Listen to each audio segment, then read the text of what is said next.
Public eye found dead in Mandeville. The body of a man was found in a section of Tree Chain, Mandeville in Manchester on Thursday morning. Relatives name him as Leroy Baker, 48, otherwise called Public Eye, a resident of Hearties in the parish. Relatives say Baker was seen about 11:30 p.m. on Wednesday leaving his home. However, about 6 a.m. Thursday, passerby stumbled on his body on a roadside in Tree Chain near the Caledonia Road intersection. The police were alerted and the scene processed. A police source said there were no visible marks of violence on the body. Police are awaiting the outcome of a post-mortem to determine the cause of death. Police issued a high alert for a 2-year-old boy missing from St. Catherine home. The Jamaica Constable Forces issued a high alert for a 2-year-old boy who reportedly went missing from his yard in Red Grounds Old Harbour in St. Catherine on Wednesday. The missing boy is Russian English. He is of dark complexion, slim build, and about 86 centimeters tall. It is reported that about 5 p.m., Rashawn's mom was giving him a bath in their yard when she went inside the house to fetch some items. Upon her return, Rashawn was not in the yard and all efforts to find him have failed, police stated. Residents and the police have since launched search in the wider community. However, the 2-year-old toddler has not been found. The police are asking anyone who knows the whereabouts of Russian English to contact the Old Harbour Police at 876-203-3659, Police 119 emergency number or the nearest police station.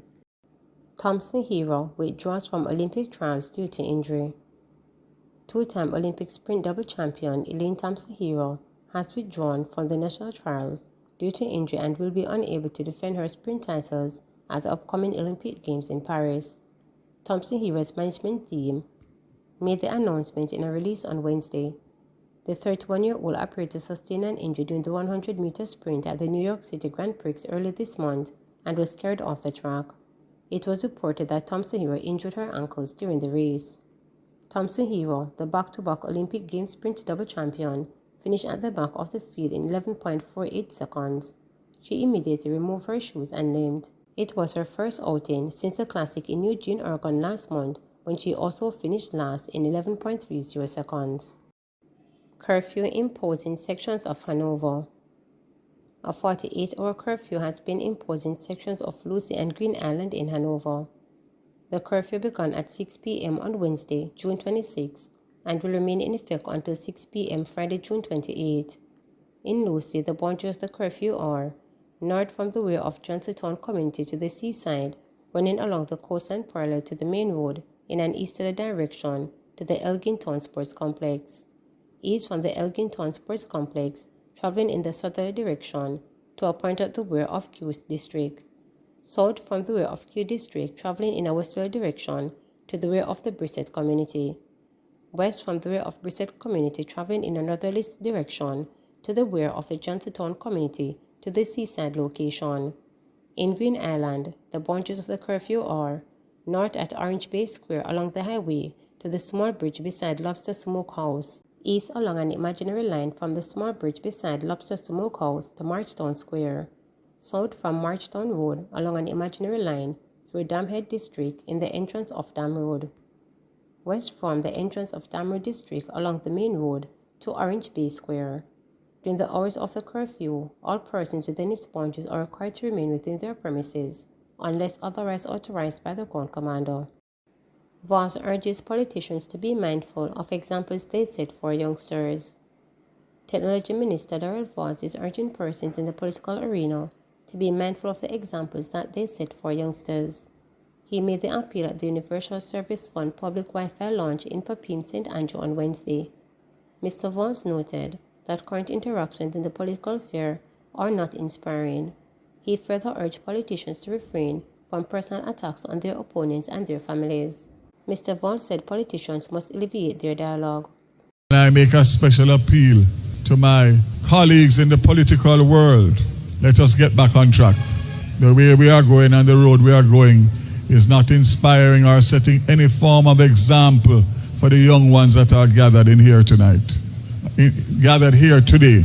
We must promote and campaign on our programs, our successes, our policies, and most importantly, our plans, not on personal attacks against one another and our families. I do not like where we are going. We are coming from there and it served us no purpose. Let us get back, and in the ensuing and upcoming campaign of whatever form or kind, let us lift the dialogue up.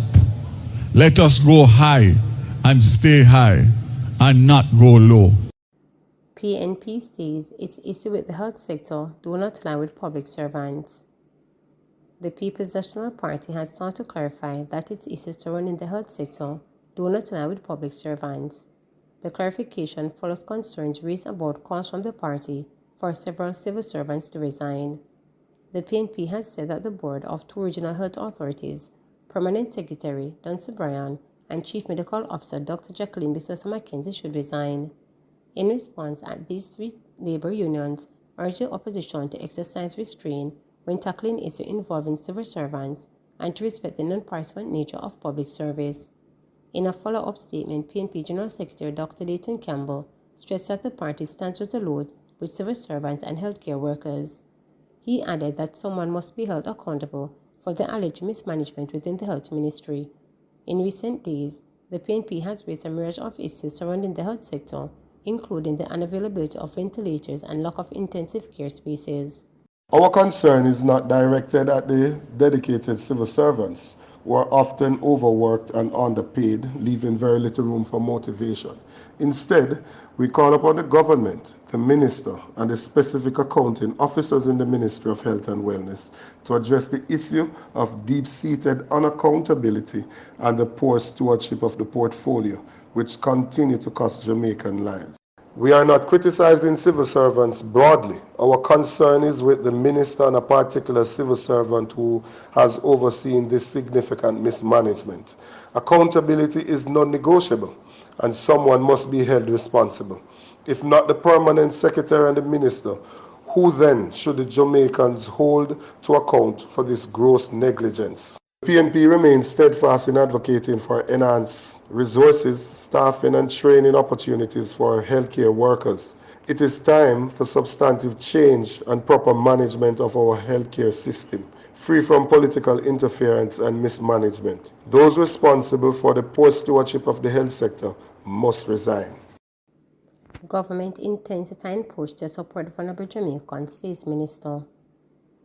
The Jamaica Labour Party JLP-led government is intensifying effort to bring more assistance to Jamaicans who encounter challenges but do not have the financial resources necessary to respond adequately. Party Representative Pernell Jones Jr., who currently has responsibility for Labour and Social Security, gave the assurance as he addressed a Jamaica Labour Party Era Council one meeting in Fletcher's Land on Tuesday night, which took place under the theme West Kingston Live, We Choose Jamaica. Charles Jr. says the Andrew Holness-led administration has put in place a structure to make sure that as many Jamaicans in need as possible are supported and a strong labour market is developed. He described the 30% increase in the current budget for the Program of Advanced Through Health and Education Path Program as a signal of the administration's willingness to do what it can to increase the capacity of Jamaicans to cope with the cost of living challenges. We also put in place career workshops so that children can know how to write resumes and how to choose jobs and where to get the training, and that they are able to access some of the online job training, Charles Jr. stated. He also referred to the government's recent increase in the minimum wage. I remember when everybody else in the Caribbean was growing and we had to wonder, is what is happening to us? In the 1990s, Jamaica had the highest unemployment rate of more than 16%, but under the Jamaica Labour Party, after we just come out of a pandemic, the hardest times ever, we have the lowest unemployment ever of 4.2%, Charles Jr. continued. He noted that when the Holness administration returned to office in 2016, the national minimum wage was $6,000, but has since been increased twice and is now at $15,000. This is evidence of a kind of government that is looking for the people, he stated. 28-year-old taxi operator charged with larceny of motor vehicle. a 28-year-old taxi operator, was charged with larceny of motor vehicle following the theft of a motor car from Cornfield District in Gardentown, St. Andrew between Thursday, June 20 and Friday, June 21. He is Shamar Tyrrell of Lower Mall Road, Kingston 11. Reports from the Constant Spring Police are that about 5 p.m. on Thursday, June 20, a man securely locked up his vehicle in his driveway before returning to bed. The man reportedly received a notification about 1 a.m. advising him that his motor vehicle was driving into the Mannings Hill Road area of St. Andrew. The vehicle was intercepted and found in Tyrrell's possession. Tyrrell was taken into custody and subsequently charged following a question and answer session in the presence of his attorney. A court date is being arranged for him. Please remember to subscribe, like, share, and click the notification bell for daily updates.